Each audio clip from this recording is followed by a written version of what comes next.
Welcome to Just the Facts with Columbus City Attorney Richard C. Pfeiffer, Jr., a program highlighting the work of the lawyers and support staff in the Columbus City Attorney's Office as they defend the city, prosecute crime, provide legal counsel, and help protect our neighborhoods.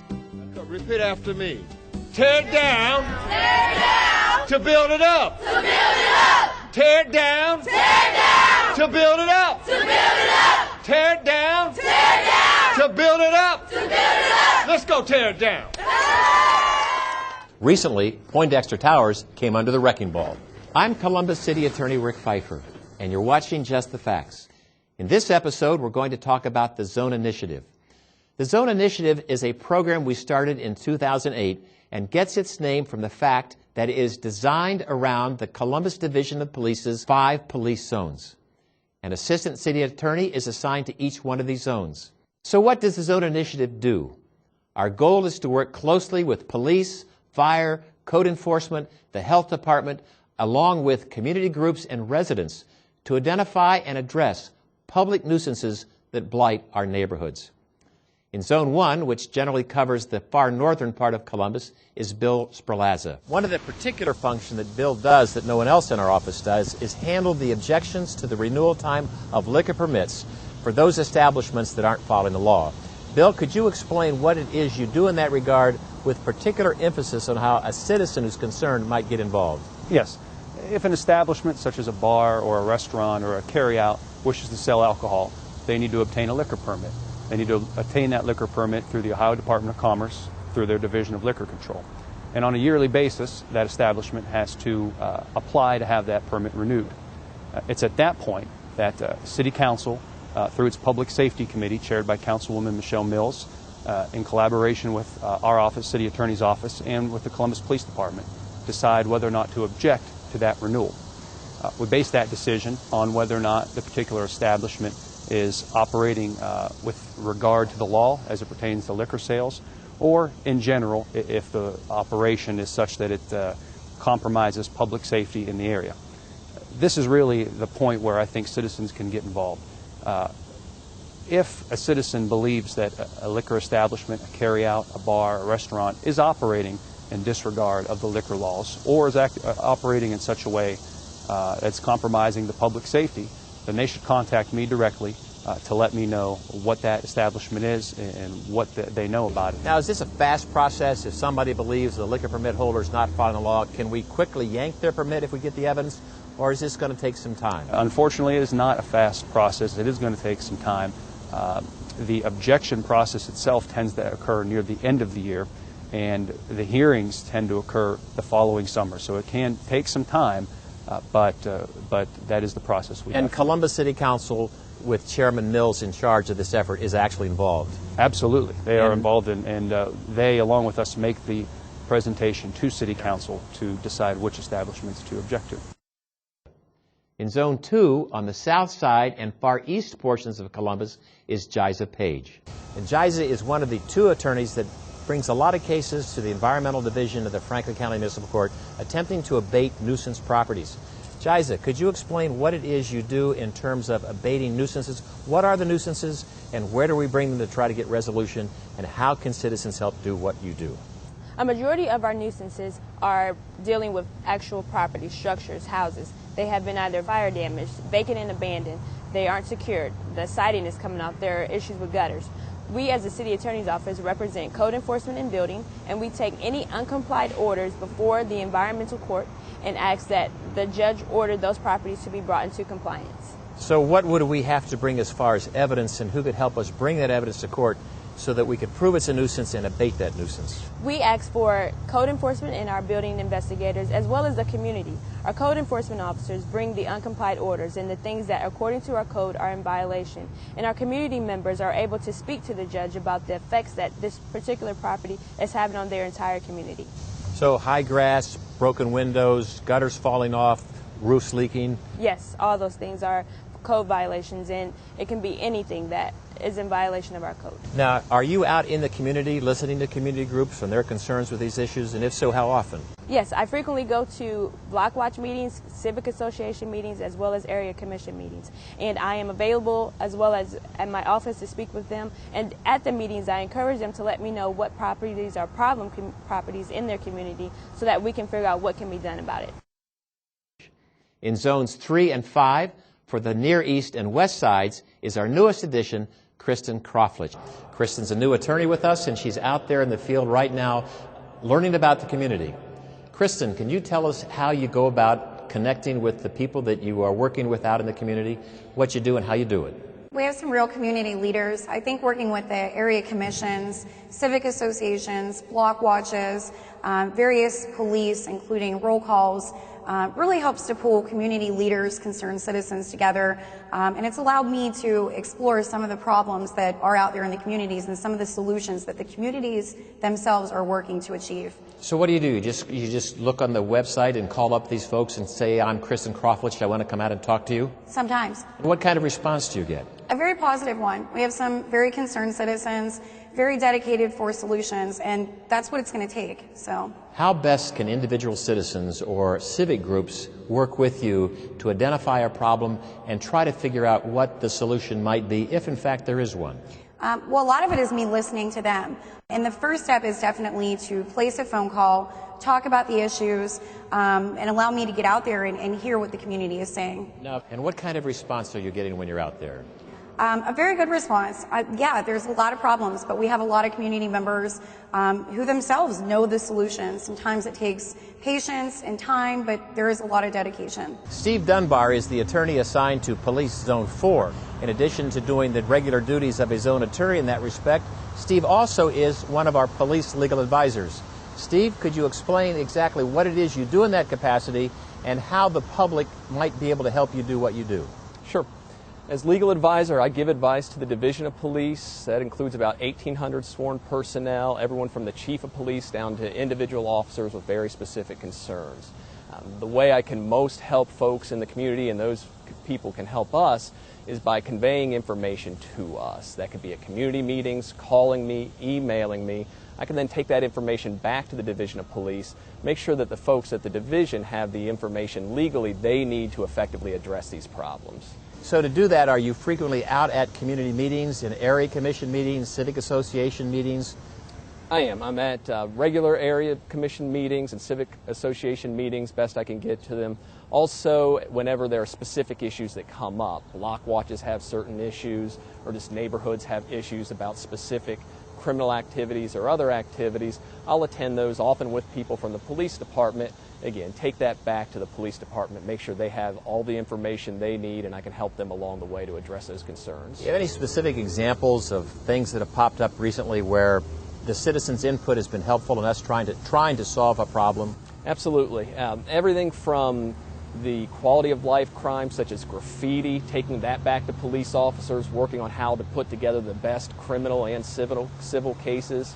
Also, drug houses come up an awful lot. I will go with the folks at narcotics, talk to them about generally areas of the law or specifically a house, a bar, or other areas that we're trying to develop a case on, make sure they get everything they need along the way. So is it helpful if a citizen who has information contact you and give that information that the citizen has? Without question. And can that citizen remain anonymous? Is it possible that they can do this without fear of retribution from a neighbor that they might be concerned about? They can initially speak to me anonymously. Oftentimes I will say, well, for us to have the most options and to build the strongest case, I may need that person to eventually come forward as a witness, but initially I can absolutely talk to someone. If they choose to remain anonymous, that's the way we'll keep it.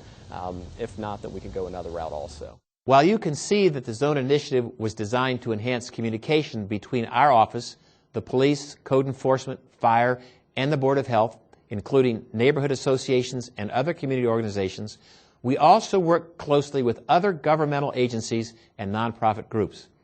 Some of our partners with the Zone Initiative include Mayor Mike Coleman's VAP program, which is the Vacant and Abandoned Property Unit, County Prosecuting Attorney Ron O'Brien, County Treasurer Ed Leonard, Columbus City Council, the City of Columbus Land Bank, and the Central Ohio Community Development Corporation, which has now become the newly created Franklin County Land Bank. An example of the necessity to partner with others is our work on Poindexter Tower.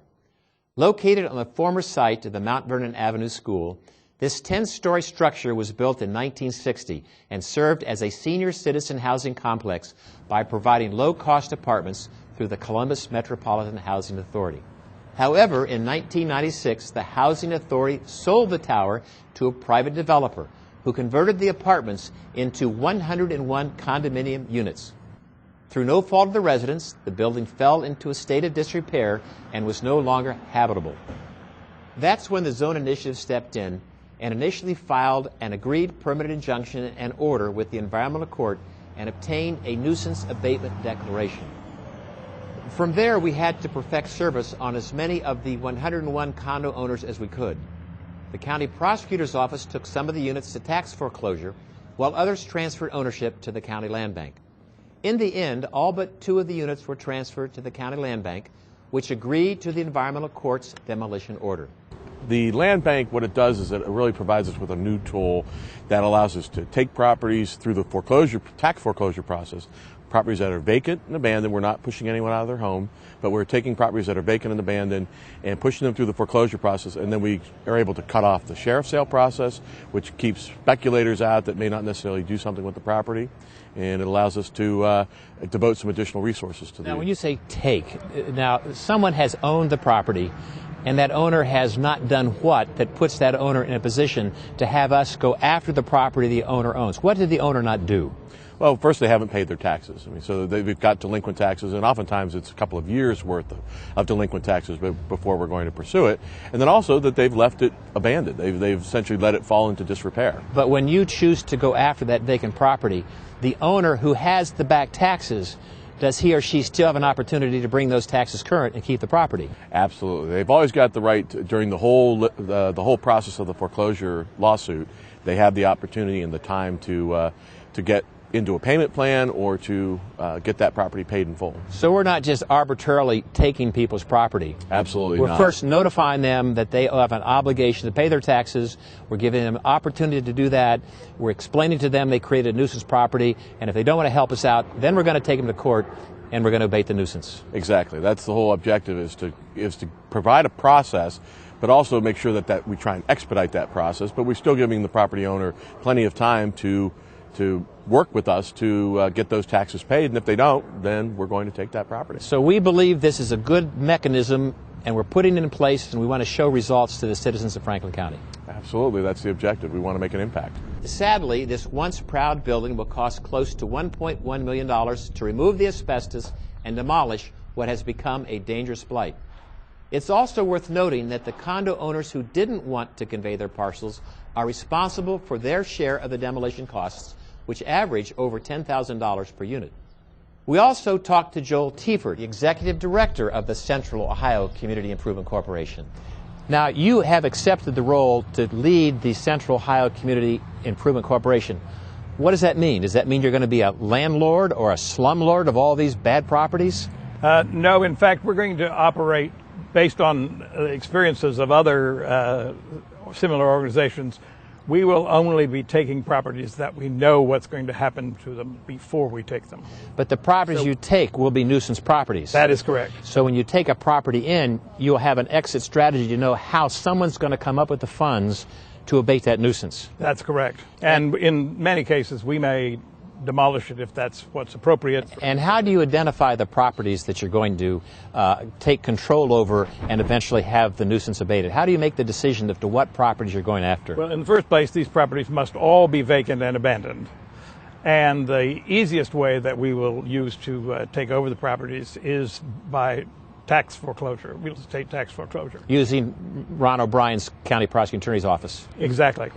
And there's a new statute now that allows us to do that much more quickly than in the past. We can probably do it in 5 or 6 months because there's no requirement of a sheriff's sale any longer.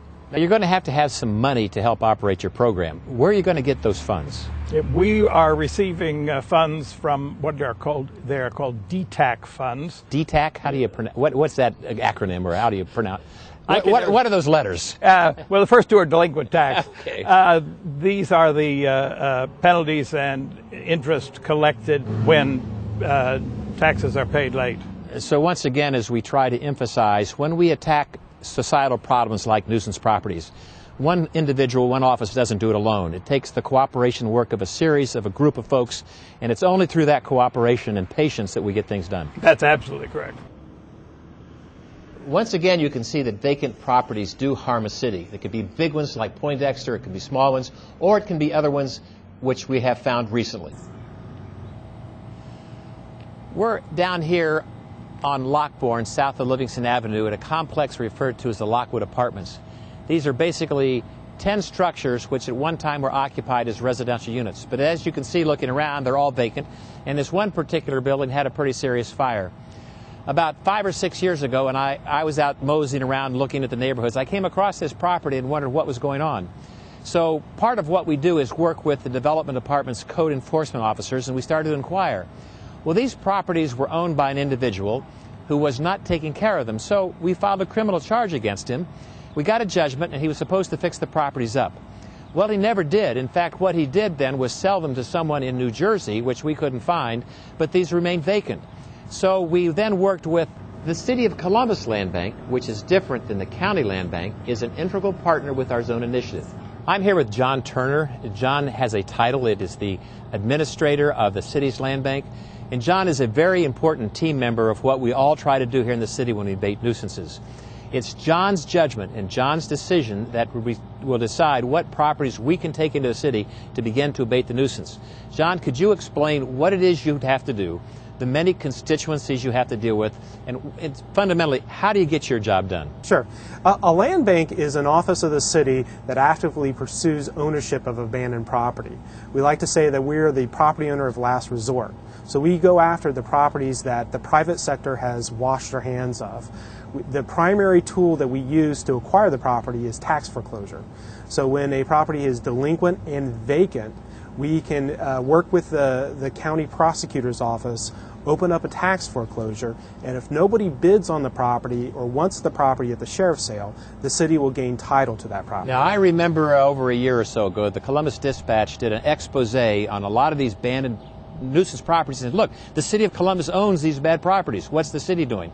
What do you do with that situation? See, when we get a property, we're responsible for the upkeep of that property. So immediately we'll go in and board the property, such as this property right here, mow the grass, clean it out, clean up trash on the site. And we're talking about properties that haven't been touched a lot of times in 5, 6, even 10 years. Properties are in bad shape. Very bad shape. We also make a determination if it's a property that's suitable for demolition. Now, over the last 2 years, we've demolished about 200 structures citywide, and we're working toward ramping that up to do 200 in a given year. Well, now, some folks say, don't demolish the property, try to fix it. What do you say to those folks? Well, we make our properties available for the private sector or the nonprofit developers to purchase and renovate or build a new property. For example, over the last 3 years, we've sold 250 parcels for various beneficial uses, such as new construction, renovation of properties, and side yard expansion of neighbors' properties. So is it fair to say on a regular basis you're dealing with folks in the private market and saying, look, I have an inventory of properties. Do you see value in them? Can you tell me, if you have the resources, will you fix these properties? Is that what you do? Yes, that's what we do. And what we've seen, actually, in the last couple years, if you go back 3 years, about 80% of the people who purchase our properties were nonprofit developers. This year, it's about reverse of that. About 80% of the people who purchase land bank properties are primarily investors or people who want to live in those houses, and they're primarily structures that they're purchasing. So you're seeing the private market come in and take some of these properties back. It's a very positive thing, actually. We're selling a lot of properties this year. We really sold a lot of properties toward the end of last year. And to us, that's evidence that the private market is slowly coming back. Now, John, as I look around Lockwood Apartments, again, there's 10 structures, many parcels. The grass is cut. The city's spending money to keep this grass cut. Correct. But you didn't want this property just to cut the grass. Correct. What was the determining factor that you said, I'll take this into the land bank? Because what? You had an exit strategy? Well, yes, we have an exit strategy. This is an example of a property, unless the land bank pursues the property, nothing's going to happen to it. Because it has such a delinquency on the taxes that the property's already upside down for anybody to purchase. So hundreds of thousands of dollars of back taxes, and nobody's going to do that. Yes. And we've been able to work with the adjacent property owner, the owner of Ezo Sausage, which is just to the north of the site. And we've been working with them to get a hold of this property, to abate the nuisance, and allow them to purchase the property at the end to expand their business. So without Ezo there being willing to be a partner, the chances of our doing something with this property were probably non-existent. It makes it very difficult to do something because whenever we're in a property like this, we're always spending a lot of money to upkeep it, and a lot of money to demolish it. And there's a residential community around this property, and if we aren't going to do something, that residential community is wondering, why aren't we doing something as a government, right? Absolutely. Can you give us another example of a real difficult problem that you're dealing with that we otherwise couldn't deal with it unless we found a partner? Sure. We're working with Coca-Cola right now to address a blighted hotel off of Hamilton Avenue on the city's far east side. That's a unique example because this is a property that has been in foreclosure from both the lender and a company that purchased the tax liens on the property. And it's been in that state for a good 3 years. So we were able to seek out a deal, a three-party deal with the adjacent property owner, which again in this case is Coca-Cola, for Coca-Cola to purchase the tax lien from this creditor, to use that tax lien to complete the foreclosure process and gain title to the property, and then to split the cost of the demolition. So this required many partners to be involved, people coming to an agreement, some suffering a loss, but everybody realized in the end there was going to be a public good. Correct. Our zone attorney responsible for bringing this property to a resolution is Jiza Page. And Jiza Page has been with us on the zone for over a year now doing good work. Jiza, can you tell us what you had to do before John Turner's Land Bank would say, yeah, we want these properties? We had to come up with or work with others to figure out, well, what's going to happen to these nuisance properties once we have them, right? Yes. Well, who did we do? Could you explain to us what we found and who we're working with to get this property back into productive use? Well, I think it was a coordination between the community as well as neighboring property owners. And we got input from the community, things that they would like to see. And Ezo Sausage Company, which is the adjacent property owner. So right over here, and we can hear their generators working, is an establishment that's been here for some time. It's Ezo Sausage, and they make pepperoni. That's correct. So we've worked with them, and they've agreed at some point to cooperate with us. We'll spend some money, they'll spend some money, we'll fix this up, and they've agreed to what? Expand their business, keep here, keep their employees here, and grow their business here. Yes, they actually have a very nice plan that they're going to do. They are going to expand their business somewhat, but a lot of this is going to be green space, and they're just going to maintain it and make sure that it is something nice that the community can see as they're driving by. So without the cooperation of the private sector, we couldn't have done this. That's correct. But it took cooperation. Now let's talk about the community group. The name of the group out here is the Ennis Gardens Community Group, correct? Yes. And how long have we been dealing with the folks in that association? I would say that our office as a whole has been dealing with them since around 2006 when some of the first civil actions and criminal actions were initiated against this property. So we're talking about 6 years of working with the community to try to solve a problem. Yes. Now, as I recall, when we first started working with this group, they were a little upset that nothing was being done, correct? Yes. But now they're not upset? No, that is correct. They are very happy. They like the fact that the city has jumped in and has taken possession of the property, and they are very happy with the collaboration with the private sector, Ezo, and the city to abate this nuisance. It's going to make it a much better quality of life. As you know, most of our neighbors have lived here 25 to 40 years plus, and we're not going nowhere. Okay. Our goal is to make this a most safe and healthy environment for the people. And we all love it here, and our goal is to improve it and to revitalize the neighborhood again. You are here as leaders of the neighborhood. How difficult or how easy was it for you to get the rest of the neighborhood to realize that if you get together as a group collectively, you can get something done? What did you find out from other neighbors about wanting to step forward and make a statement? How was that? We have about 35 on our roster, but we only have about 10 active members that attend our meetings. And I think a lot of the problem here is people are afraid to come out because it's not easy fighting drugs and criminal activity. But you're not afraid. I'm not afraid. But why are you not afraid? Because the value of my home, the safety of my home, and I've been here 40 years, and I have no intention of going anywhere. And I want my grandchildren to be raised in this neighborhood also. It's a beautiful neighborhood. We all have beautiful homes. We work hard to keep our homes. And if you don't fight it, we don't intend to be ran out by people who don't care about their lives or our properties. Thank you. Anything else? I wanted to say, though, that situations like this here brings our property value down. And we have all worked hard to keep our property up. So getting rid of this will be helpful. Will be helpful. Yes, it will. Most helpful. Because we're stepping up and stepping out. We're taking pride in our neighborhood and making this a safe and a healthy neighborhood that people have pride in. And if you go around the neighborhood, other than seeing this building, you will see most of the neighbors take pride in their yards, keeping their homes up and the grass manicured and the lawns nice and neat.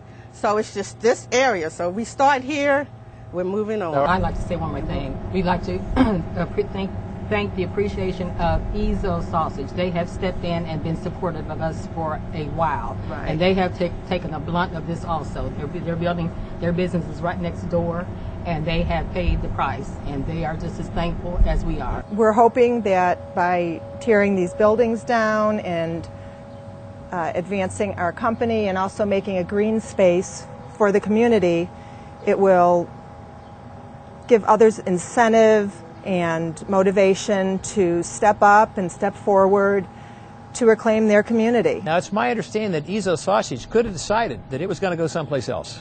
We did, and we thought about it, but we've been part of this community for 30 years, and this is our community, this is our home, and we don't want to abandon our home. So you made a commitment to stay, and you made a commitment to help, and working with the city and with the neighborhood, something positive is going to get done. Absolutely, and we'll do everything we can to join in with these wonderful women and hopefully have more community members step up and get involved and reclaim their community. I think the community input is one of the big things that I really try to listen for and get to know who are some of our primary actors out here, because a lot of times they have ideas and think outside the box and know various private sector people or companies that can help us as a city abate the nuisance. So would you say it's important for us to listen to the neighbors and listen to the community? That is correct. And at times, they're going to tell us what they know better than what we know. Yes. And if we work together, we might get something done. Yes.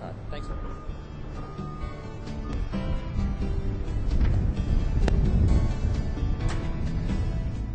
Because of the cooperation of many government units, we've finally had success. We've now torn down Poindexter Towers, and we've now torn Lockwood Apartments, and good things will now start to happen to these properties. Columbus is fortunate to have so many engaged members of area commissions, civic associations, and neighborhood block watches to help protect our community. Our zone initiative will continue to be there to work with these groups. This now concludes our episode. Thank you for taking time to watch Just the Facts with me, Columbus City Attorney Rick Pfeiffer. I trust those of you watching now have a better understanding of the type of challenges our Zone Initiative team tackles on a routine basis. The solutions aren't easy, and the legal process takes time, but we're committed to doing our part in helping eliminate nuisances throughout Columbus. If you are facing a nuisance in your area, please let me know. You can call me at 645-6904 or email me at rcpfeiffer@columbus.gov. I'm Rick Pfeiffer. Thank you for watching. You've been watching Just the Facts. Join us next time for another episode as we provide more insight into the efforts of Rick Pfeiffer and his staff at the Columbus City Attorney's Office.